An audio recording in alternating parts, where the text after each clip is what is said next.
Hi, everyone. My name is Ashutosh Kapila. I'm looking after talent management in Vodafone Idea Limited.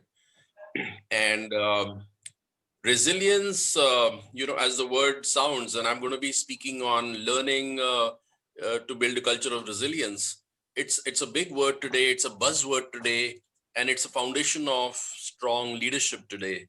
So uh, I think we are clearly seeing that the companies who have come out of this or are coming out of the pandemic stronger, transformed in order to meet the challenges ahead. One thing in common is that they are showing resilience, right? And that is a very core trait of successful leadership. So, how do you create it? I mean, is it something that can be trained? Do people who show resilience attend classroom training or something? Maybe. And more and more research says that resilience is actually can be learned. It's partly a skill and not just a trait. And that's the good news because now we know that leaders can learn resilience and some of the elements that constitute resilience, which we can learn, is one, the ability to reach out and connect, right? And that comes from genuine, authentic empathy, right? So, how do you connect and how do you empathize with your employees, with your team members, with your peers, and sort of guide them through this whole uncertainty and anxiousness? I think that's been the hallmark of good leaders these days. The other is, having clarity of purpose and conviction about where you want to go. It has been seen that leaders who have this, whether they're leading a 5 member team or a 5,000 member team, so long as the clarity of vision and the conviction, the belief is there, they are able to sail through these choppy waters. We are seeing that very clearly, that clarity, conviction are big ticket items when it comes to building resilience. I think the most important part, though, is perspective.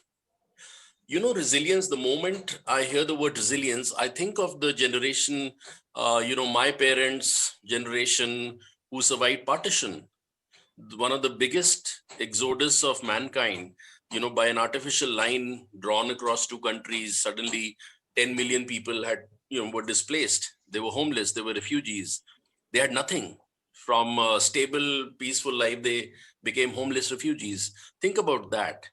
And a lot of those people have actually demonstrated resilience and gone on to, or at least a second generation has gone on to become really prosperous, and they are thriving.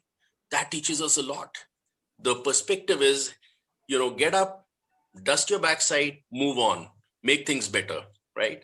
Now, any leader who's able to demonstrate this ability, that let's get on with it, let's move on, the show must go on, I think that is something that has to be communicated and demonstrated through behavior. It's very, very vital to show optimism. It's very, very vital to show that perspective and live that perspective, that things will only get better. That optimism, that whole positive outlook is really, really key to resilience, right? And of course, there could be training courses and there could be workshops, but I feel one input that's very, very vital in building resilience in people is mentoring. When you see how somebody does it, where does this fount of optimism come from?